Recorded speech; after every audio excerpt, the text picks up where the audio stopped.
You feel it, don't you? That knot deep inside, coiled tight, breath caught shallow in your chest. Maybe your fingers twitch, restless, like a marionette tangled in its own strings. You've arrived here, wound up and weary. Sound familiar? I know that feeling, little spark. You wear your mind like a raw wound, don't you? Constantly reopening with every stray thought, every worry, that pressure building in your chest, that weird, weightless, sinking feeling, like the ground under you is slowly turning to sand. It's exhausting. You probably call it fear, anxiety, panic. But think about it. Real fear usually has teeth. A clear threat, a beast with a purpose. Escape that danger. This feeling, though, it's often more like whispers than roars. A clinging fog pressing cold hands to your skin, but offering no clear reason why it's there. It's vague, pervasive, confusing. Let's be honest. When has the sky actually fallen the way your thoughts insist it will? Think back. When has your breath truly abandoned you despite that hollow ache, that feeling you can't possibly take another inhale? You brace and brace for a catastrophe that never quite lands. Instead, the feeling just circles, like a vulture overhead, not attacking, just waiting for you to collapse under the crushing weight of your own imagined disasters, your own worst-case scenarios playing on repeat. It feeds on the anticipation of doom, not the doom itself. But listen closely. I'm going to tell you something important, something that hums quietly beneath the frantic noise in your head, something you might have forgotten in the chaos. You are not the helpless victim here. You are the dreamer, the powerful mind creating these scenarios. That's yours.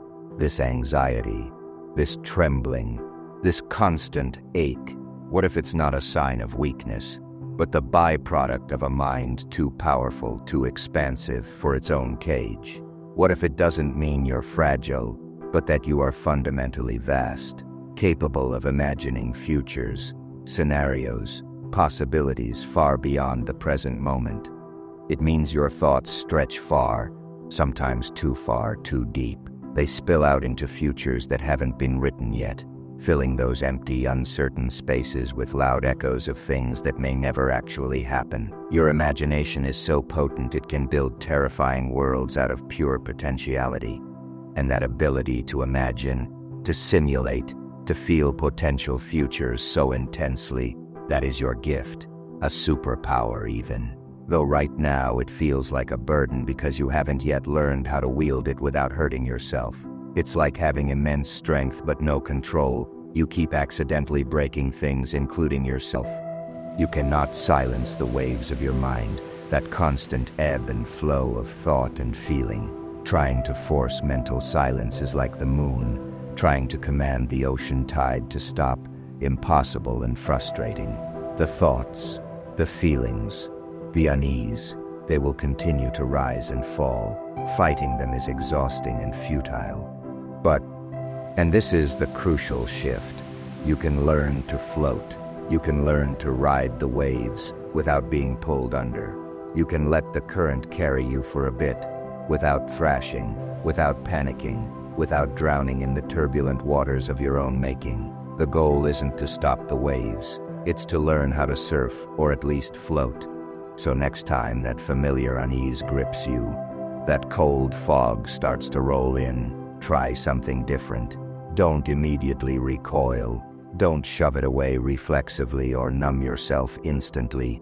Instead, just for a moment, feel it, acknowledge its presence without judgment. You might say internally, there's that feeling again. Hold it gently in your awareness, like a fragile, perhaps misunderstood thing. Turn it over in your hands, metaphorically. Examine its shape, its texture, its temperature. Get curious about it, instead of just being terrified by it. Ask it, quietly, why have you come? What are you trying to tell me? And here's the strange part.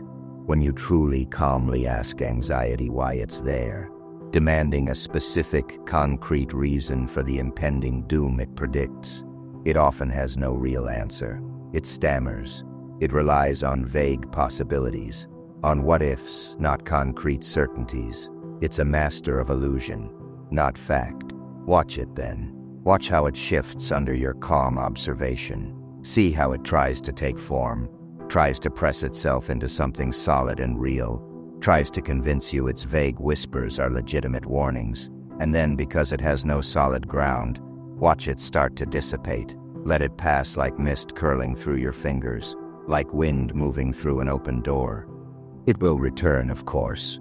This isn't a magic cure to banish anxiety forever. Life is uncertain. Powerful minds will continue to imagine. Learning to float isn't a one-time fix. It's an ongoing practice, a skill you cultivate over time. But now things will be different, because now you will know. Now you will remember the feeling isn't necessarily a true alarm bell. Now you'll remember it's the echo of a powerful mind, the fog generated by your vast imagination. Now you'll remember the vulture circles because you feed it with belief in its illusions. And most importantly, now you will remember the final twist in the metaphor. You are not the marionette, helplessly jerked around by the strings of anxiety. You are the hand that holds the strings. You have agency.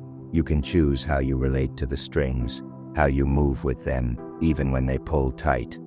You can choose curiosity over panic. You can choose observation over reaction. You can choose to float instead of thrash. You can choose to see the fog for what it is, just fog, and keep walking, even if you can't see the entire path ahead clearly. This doesn't mean anxiety disappears or becomes pleasant, but it means it no longer has absolute power over you. It's a companion, maybe an uncomfortable one, but not your master. You learn to coexist with it, understanding its nature without letting it dictate your reality. Remember that powerful, future-projecting, possibility-generating mind is a gift. Learning to gently guide it, to observe its anxious byproducts without being overwhelmed, and to consciously choose your response.